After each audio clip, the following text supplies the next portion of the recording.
Wallahi. Toutes mes félicitations à Nene Mbari depuis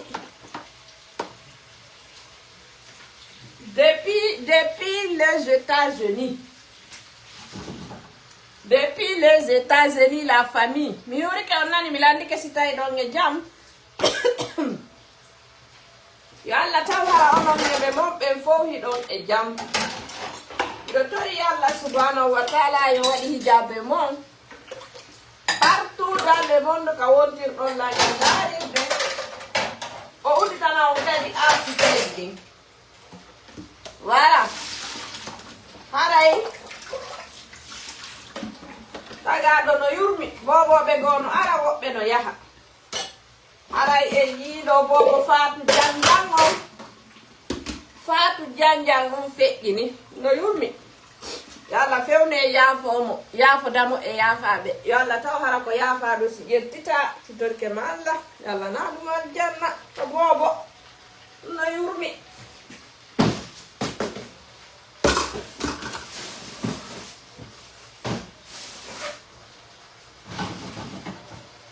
tagaɗo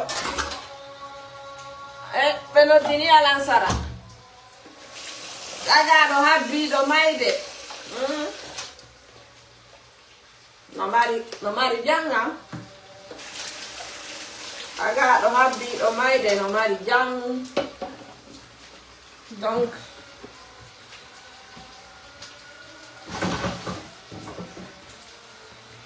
haray no yurmi ande iti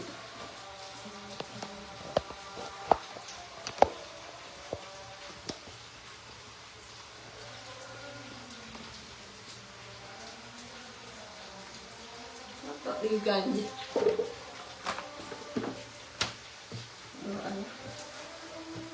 ay no yurbi moƴƴa noon ko wattugo yila iɗon andi ɗi réseaux sociaux ji mi neeɓi wiwde en appel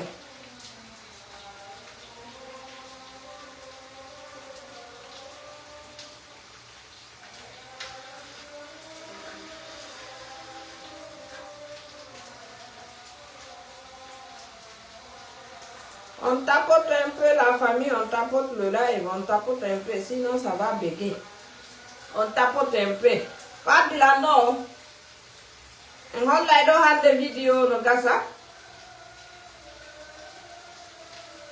Voilà, vidéo Jaja. Jaja, pour pas pour 24 ans. Mais commentaire du monde, on dirait. Sénégal, Djongboudon, Yumira, mo 52 ans.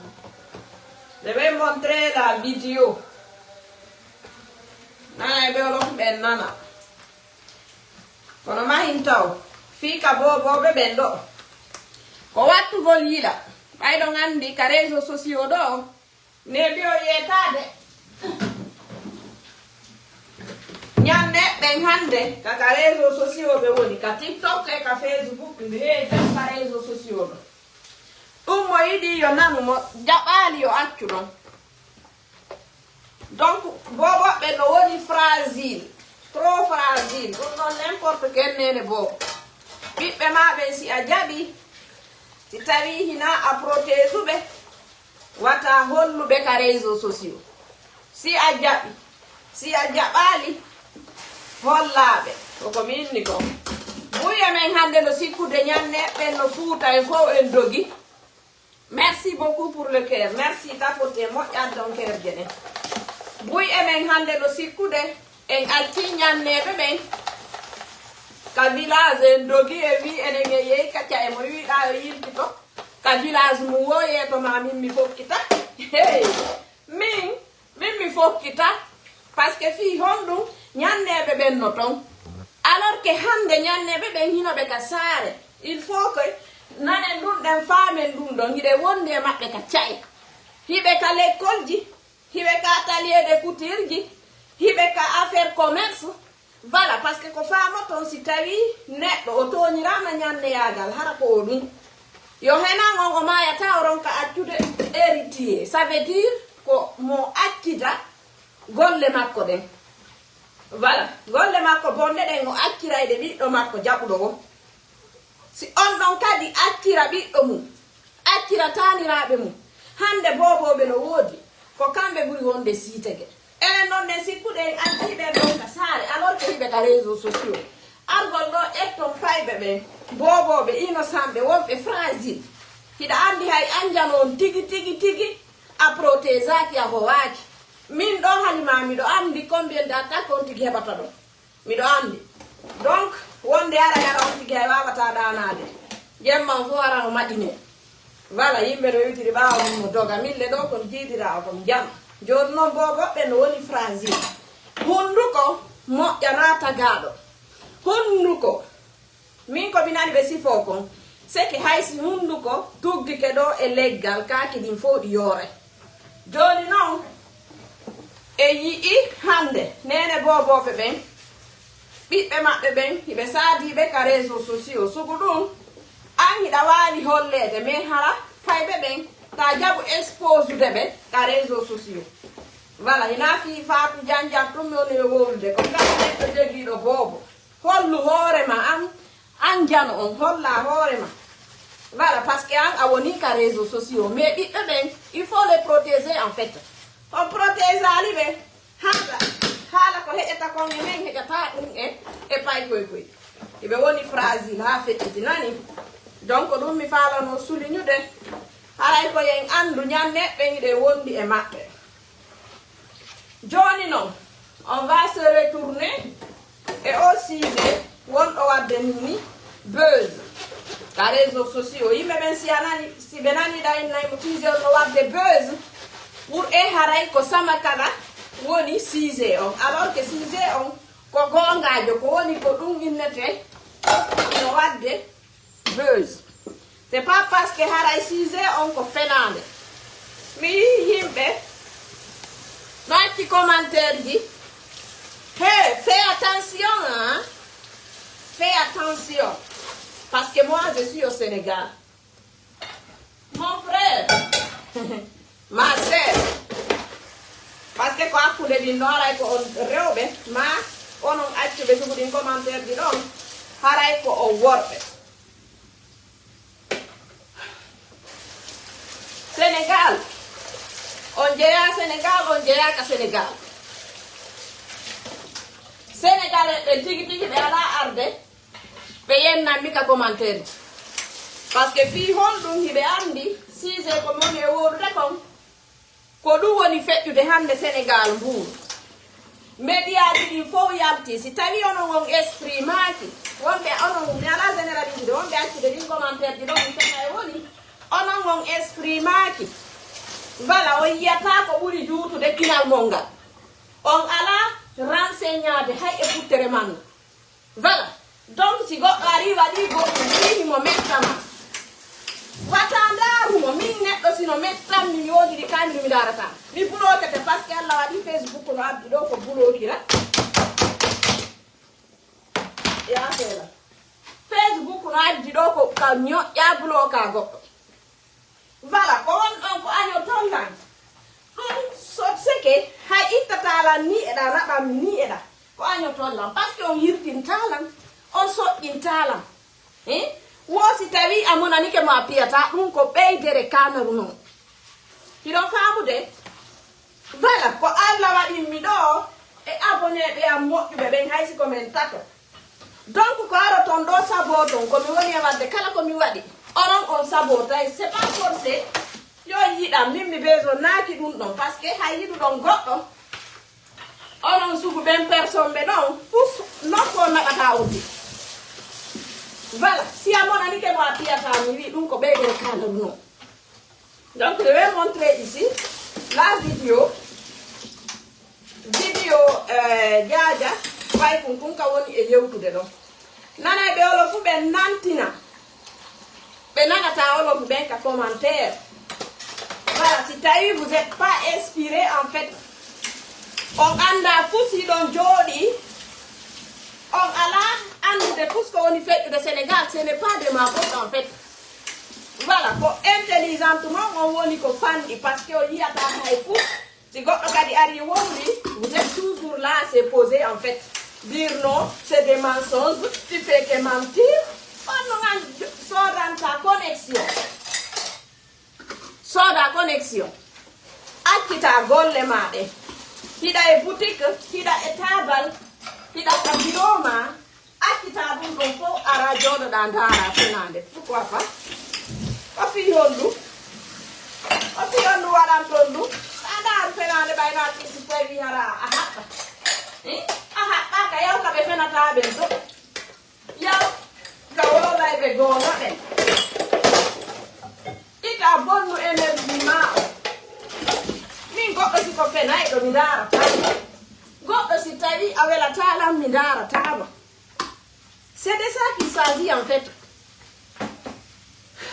donc hande médiaji ɗin Sénégal fof ɓe yalti hiɓe wowlude fiyo debbo on accitu Faye Kunkum par ce que nene Faye Kunkum no wullude ala ko ala guerde ya heɓu ɓiɗɗo ma lebbi ya reedu taw ɓiɗɗo ma lebbi 9 e balɗe 10 ne ama o heɓa 24 ans kum Faye Kun ha hande kun kelaki kun anda debbo janano kun anda debbo hikun ko kanko yamta nene makko makiti min noon ko wolay ɓe olo fu ɓe mi woni e wolande na yimɓe bettuɓe yimɓe ɓe famata yimɓe añamɓe en fait ha hande ɓe ɓaali giggol ka maɓɓe en fait ha hande mawɓe maɓɓe ɓen ɓe yiɗali ɓe ça soit ke ko nene maɓɓe ma ben maɓɓe ɓe anda giggol donc sa inni a pirida e neɗɗo mo yiɗaka ha hande ko billayi a wartoto par ce que toujours ko neɗɗo añanɗo o wawata yiɗude neɗɗo go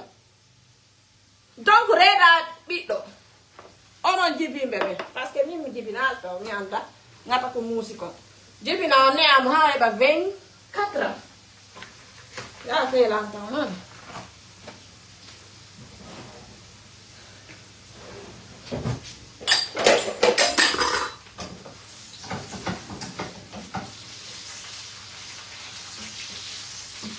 par ce que andi yimɓe ɓen ɓe waɗete énervoɗa hay si tawi a falaka yennude goto ɗa jokki haajuma kono ɓe aray tum par ce que hiɓe añani ko yimɓe seke hay goɗɗo neyira gañanedi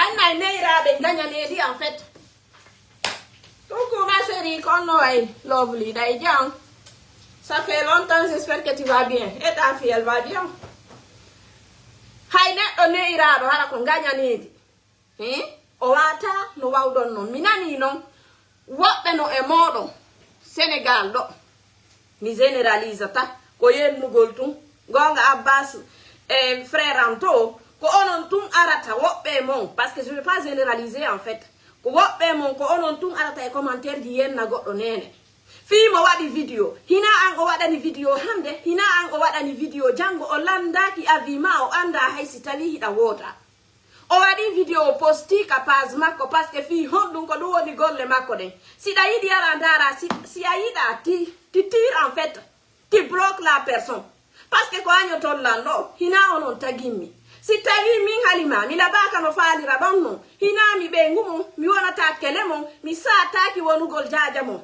voilà hiɗen kafi kono wiyete ko haala kafuɗen voilà par ce que no mi wayi o wawata nan ittude komi pullo donc si tawi on yiɗalan on falakala faut pas perdre votre temps ici de venir me regarder en fait Il y a plein de Miss Popodara qui est en train de faire des vidéos. Il y a une communauté full behani pour la voir des vidéos.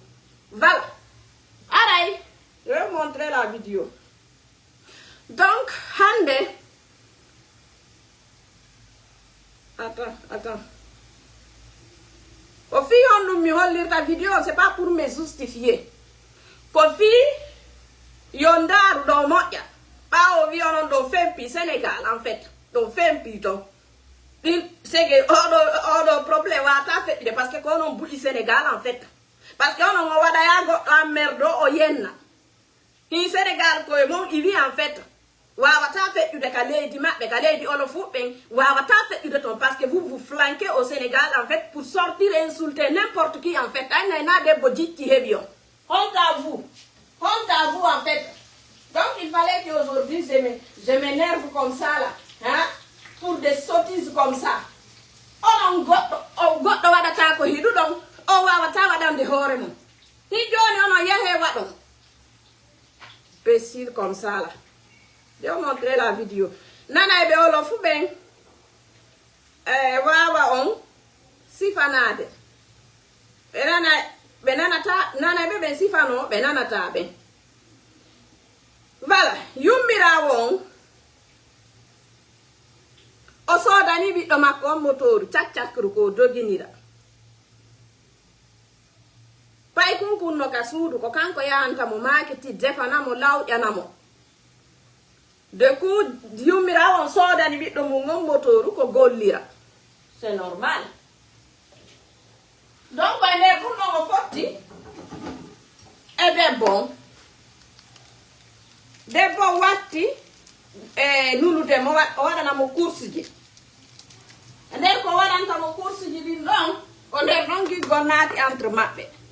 Mais dès pour 52 ans, on y m'a andali more mako. O wawata yawde ara non mi doiti des minutes de kono to garaki nani na tay de na fan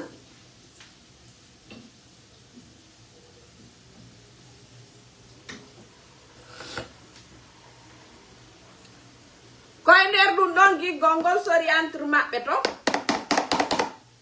haray be yidindiri joni non be yehi fi jommidir gongo be jommidiride fami pay gungung anda nene pay gungung anda. Voilà, on va attendre, je vais mettre un numéro vidéo. Yahe connecté, c'est que puis qu'on est fait tout de con.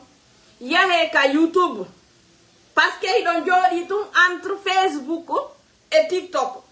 Oyata da piton kapaziji journaliste beben oyata inscrire longtemps.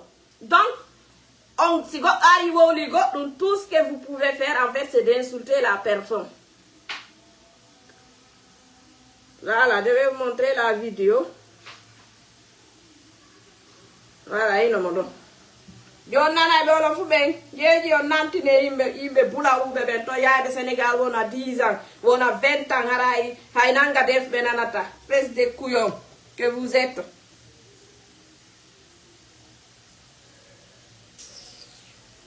Ko buy metti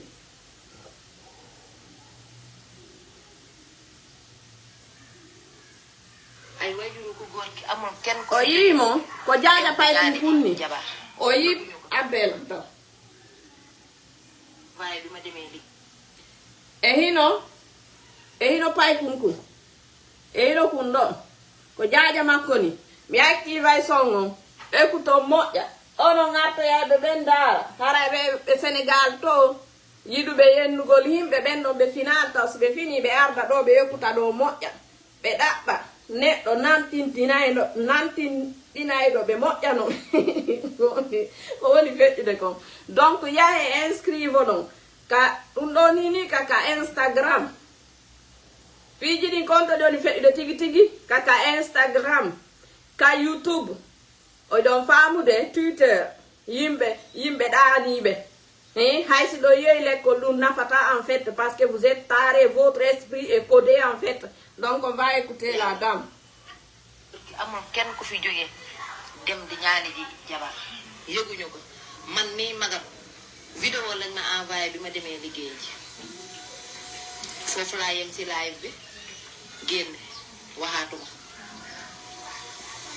après live bi nag maa ngi jot ay menaces waaw maa ngi jot ay menaces yu jóge ci moom waaw nee na bu ma waxaat bu ma génne di wax naa noppi bu ma waxaatee moom loxo bu gudd la yor dinañ may jël see du ma fanaan sama kër te atum ren mi bu ma amee lu ma neex man moom nekkatul li mu doon dama ko bàyyi yàlla ci live bi wax naa ko moom ay yëfam yépp nee na ci loxo yàlla la ko teg ba ku siy jéem bu boobaa doo ko fekkee moom wax na loolu ñépp a dégg ko man ma bàyyi ko ak yàlla takkuma sangooma naanuma yàlla mi mu yaakaar moom laa ko bàyyee yàlla na ma yàlla àtteeg moom waaw ay wajuru ku góor ki amul kenn ku fi jóge dem di ñaani ji jabar yëguñu ko man mii magam vidéo lañ ma envoyé bi ma demee liggéey ji foofu laa yem ci live bi génn waxaatuma après live bi nag maa ngi jot ay menaces waaw maa ngi jot ay menaces yu jóge ci moom. O nani? waaw nee na. O nani? Nana be olofu? naa noppi. Nga doo ku ben ko minani ko. moo waxaatee moom la. Haben kupa. Wajaja pay kunkunni ya Instagram koko yata golle tena bani mo video o jawi ka live o interveni ba o interveni debbo marɗo 52 ans on jombuɗo miñam makko pay kunkun on noddimo wimo yo selu wowlugol yo accir ni yawgol ka média si o accirali ni kanko ko juutungo o mari ko gongo utilisata o yaltina oɗo ka galle ça veut dire o menasi jaaja moodi makko abbel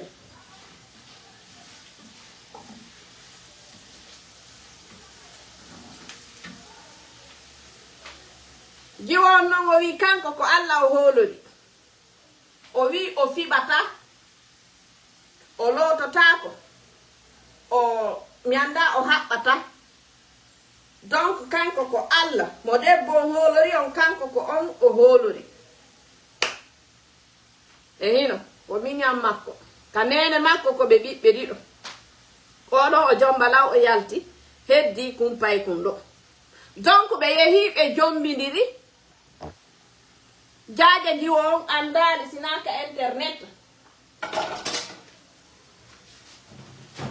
nene jiwo nene pay kunkum andali jaaja pay kunkum andali joni noon nene pay kunkum no wullude no jeejude debbo on yo jonnituɓe ɓiɗɗo maɓɓe hande médiaji ɗin fof Sénégal no immi dari hiɓe bambani yummirawo on ɓe wi'i yo o debbo yummirawo ɗo yo jonnitu pay kunkum seke pay kun duwaka walodude e yummirawo debbo on noon o yalti o jaabi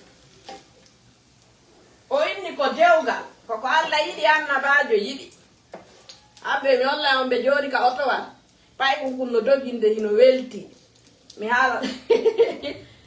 haalana on ɗum donc yayagoro ɗon ka Instagram ka Twitter yawon ka YouTube uji on anda piiji ko woni e feccude ko nani voilà haray ɓe inni pay kunkum oya no heccirimo 30 ans par ce que debbo on no mari ɓiɗɗo wonɗo jangude ɗo France ton wonɗo jangude France ton marɗo 30 ans mo hecciri pay kunkum 30 ans hay ɓiɗɗo debbo on no heccimo seke si o yehino ka mawɓe pay kunkum o yeyno ka mawɓe pay kunkum fiyo ɓe hokkumo pay kunkum ɓe wawa ɓe jaɓatano par ce que himo hecci hay nene pay kunkum voilà aray ko ɗum woni ton no heccemo ma ɓe wawa wonde gore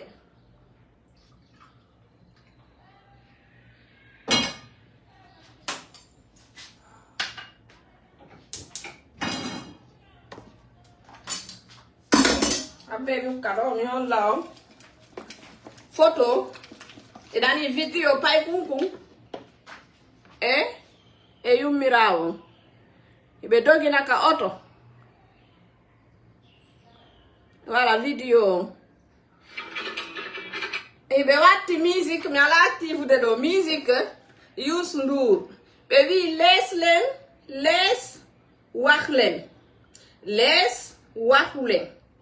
lees waxulen ça veut dire acce haala ndareɓe ɗo o yiɓe o yummirawo e hinomo ɗo o yi pay kunkun kanko woni doginde ɗo hino message on ɗo yimɓe ɗaniɓe e hino ɗo laisse-les wax ça veut dire accu haala acce haala laissez parler arrêtez de parler c'est ça acce wowlugol voilà haray noon hande ɓeɓen fo yalti ɓe wi yoymirawo selu paykunkun o ala paykunkun ala avenir fus e yummirawo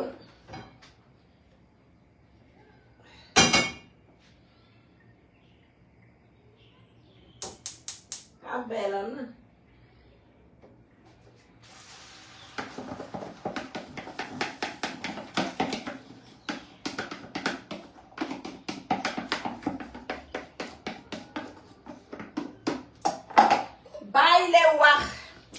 bàyyi leen wax donc e hinoɓe ɗo joni noon yummirawo yalti wi'i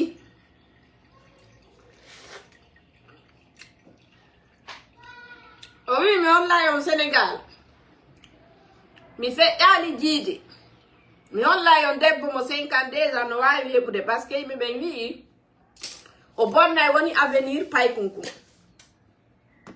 voilà et puis o wi kadi o yalti ha hande o ala affaire fijundaru ça veut dire affaire cakane o desidi o yehi ha Makka o hajjoyi o taari suudu Kaaba ndu o tori Yalla Allah hokkori mo moodi si tawi no mo falano o boni dude e paykunkun o boni dayno e makkun o saloɓe jombidira mais kanko o yiɗa bonki o desidi jombidirgol e paykunkun min ko woni mi tawta o ko de fait que o jombidiri e paykunkun o yaali ka famille paykunkun mais si o yahuno ɗon noon kadi ɓe hokkatano mo joni noon paykunkun hina 17 ans o jogui hande ko 24 ans o jogui ɗe yiwde hande hay paykoye jogui koye 13 ans 14 ans wano kun jiwunku Mama Touré holli ɗo nde ñande ko 14 ans kun mari hikun jogi bobo makko mo 3 mois o ko kele makko heɓinimo dampimo to hay dankakimo donc aray franchement yarelemuno moƴƴa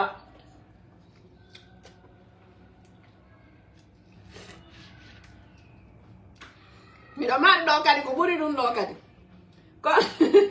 kono mi acca yoni par ce que ɗo ni ko série ɗum ɗo ko étape par étape voilà paykunkun hanki ngo wanno vidéo mi sikki mi yewtuno ɗum ka vidéo am président ɗo o waɗi vidéo kanko e gorejo makko on innimo gorejo an on nini noon ko a woni ka toile nini ko a woni marsude ka toile ko beusement o woni e circulde ton paykunku wi o wi si yimɓe ɓe jow ɓe ƴawri ɓe joldi lenni e kam gum piitodiri o seɗata ɓeygu makko Aïssatou la voyante o wi gorejo makko ñande suttuɗa debbo nawyuɗo wo a ɓemata jiwunto sukon o inni o debbo nawyuɗo mi sifanto no sifori noon debbo nawyuɗo no weeli no wawi dankade hoore mum par contre jiwunto sokkum anda ko honno jogitorta gorko wawata dankade gorko o inni mi seɗatamo few tawi ko gore o yakko inni awa si tawi ko no woniri okkam min kadi goɗɗo o wi siɗa faala tum mi hokkete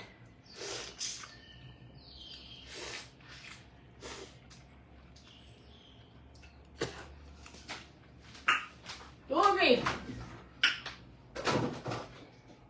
Ah, merde. Ok.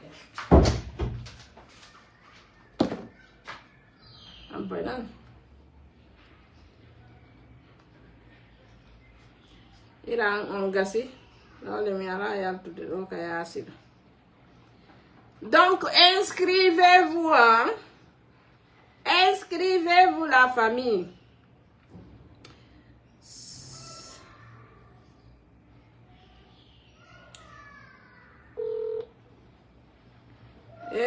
Ya ko de mi noddima mi faala ya sonnoram ɓirande ɗara nani. Donc la famille c'est ça hein. Haray mi yakkiti on. Si goɗɗum go kadi yalti, je vais vous venir vous montrer. Ceux qui sont au Sénégal qui ne sont pas inscrits là. Venez, venez, venez. Inscrivez-vous ici. Voilà. Haray on jarama.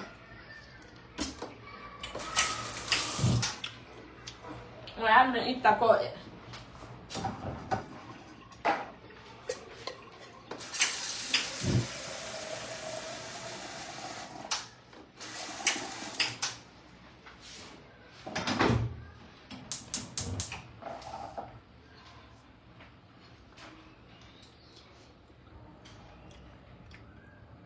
Hara yakke nani? Non, là si mi aroyta non parce que mi anda affaire jiiteli ɗin.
Jon ɓe addani lan ɗum ɗo ko premier vidéo ɓe addi on ni taw.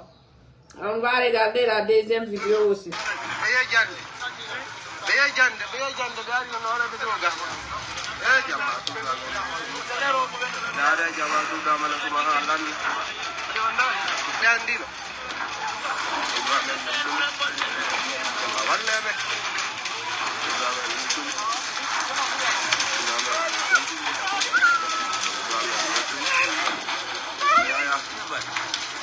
Ça c'est dans le village là, c'est nous hein.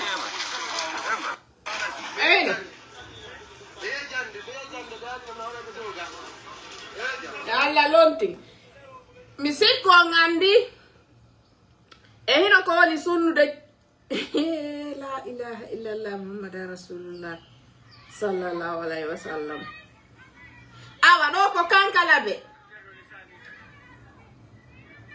kankalaɓe nder dalaba on poton ɗum ɗo woni e nder dalaba on. Fecciti hankin mi waɗi direct ɗo mi holliɗi o vidéo ko feƴƴi kon ɗo e honno maali yembere. Voilà nini tawti ɓeɗo woni 5 simi fayade. Premier mo mamu on après labe après yembere hecci hanki ɗo nini ko kanka labe. Voilà e nder dalaba on ka village ji ton ko ɗon sumi e ndu suudu paani ndu yi'uɗon ɗo. Donc si tawi Guinéen fo immaki dadditi dari itta sadakaje harani anda konto ngeɗo yiite fof kintini en. Min ɗon ko mapinilan ko tawi kon ko enen ka cuuɗi men tunge woni yahude ko goɗɗo woni imminde jinna ka ko jinnaji ɗin tigi tigi woni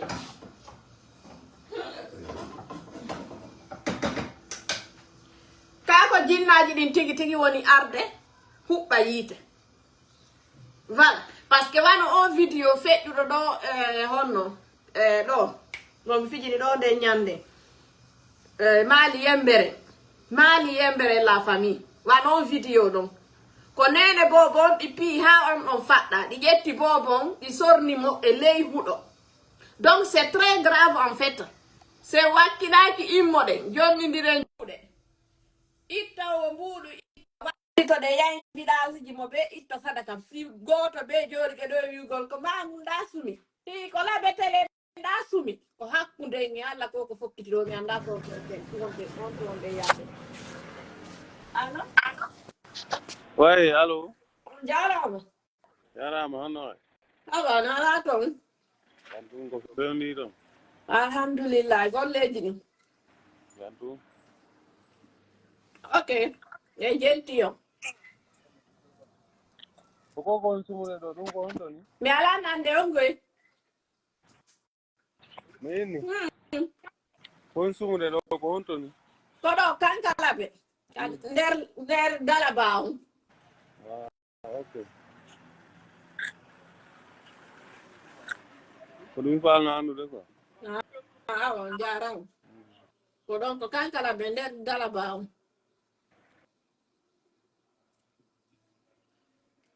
gara yo vidéo ɗa ɓe windali ko honto woni sumude ka suudu pani ndu woni sumude on ɗon ɓe windali nden ko joni ɓe addalla vidéo ji ɗi ɗi non ay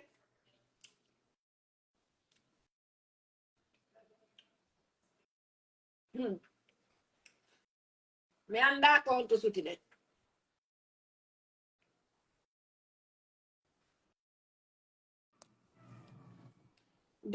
dis-moi si mi ɗaɓɓi moodi ko an wallinta valise jeɗen a adda e mbuuɗi ko moodi an jombirtanmi kon nayi ka ko mi yettima ko laajel mi yetto mi yiltanike on leyɗe porto yon sela si tawi moodi heɓi ke joni o ala fus a dépensay lan si o jombilan o naɓilan ko makko taw ala dépense ko hurnananmi ko an arata dépense anmi simi jombama ko haaju ma simi jombaka hina haaju ma koye bandirawo ma mi landima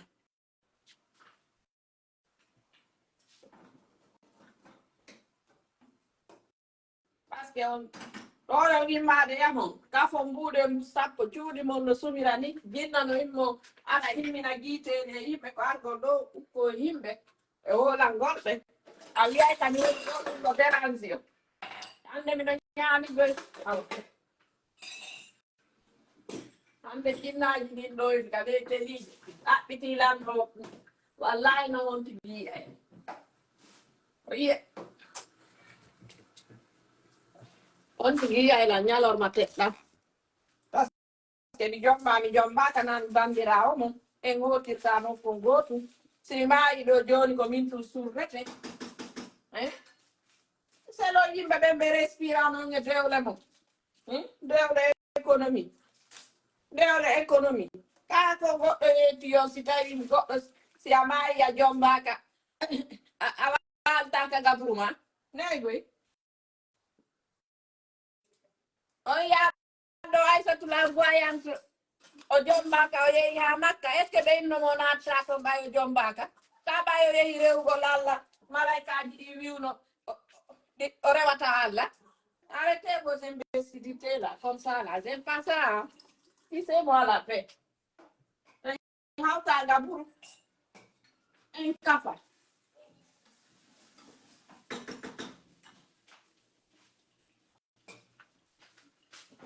Abel ayanta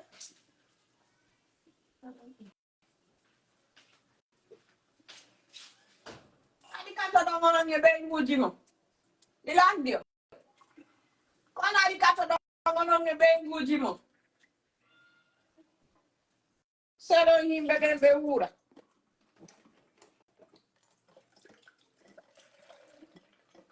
mbage direct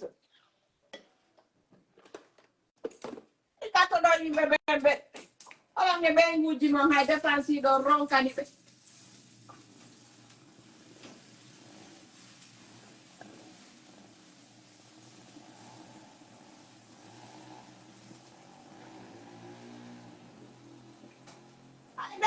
ɗo ɗon kadi ɓe ɗo ɗo ngara son ñammi ɗo o cherché e mari lesde aɗe en Europe ko ni aɗno joffuɗon miɗo a mbuɗi am ɗi ñaama selen laissez-moi respirer.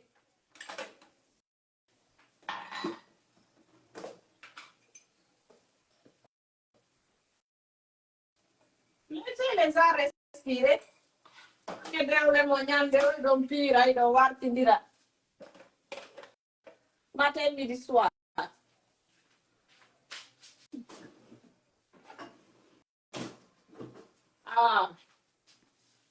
Ay naara si mi jomde miɗo jombe ɗo on addanayɗam ɗo kaf on aynayi on kafanayɗam ɗo ƴeɗo addata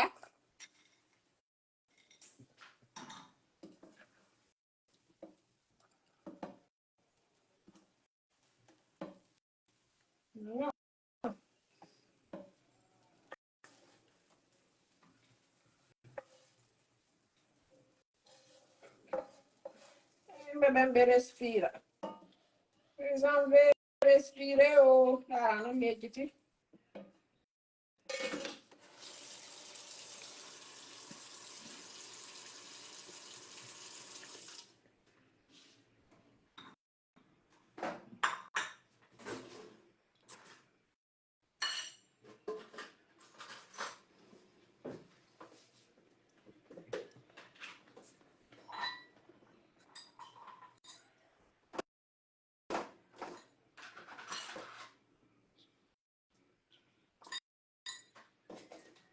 non sikki aduna on fof no heddi e rewle ay wonɓe mariage ji moggo ɓe ƴakkidiri moggo ɓe ñamidiri ɓiire tum na waridira e ɓe o ko wonɓe sunnidirde allon me yande affaire dewle abine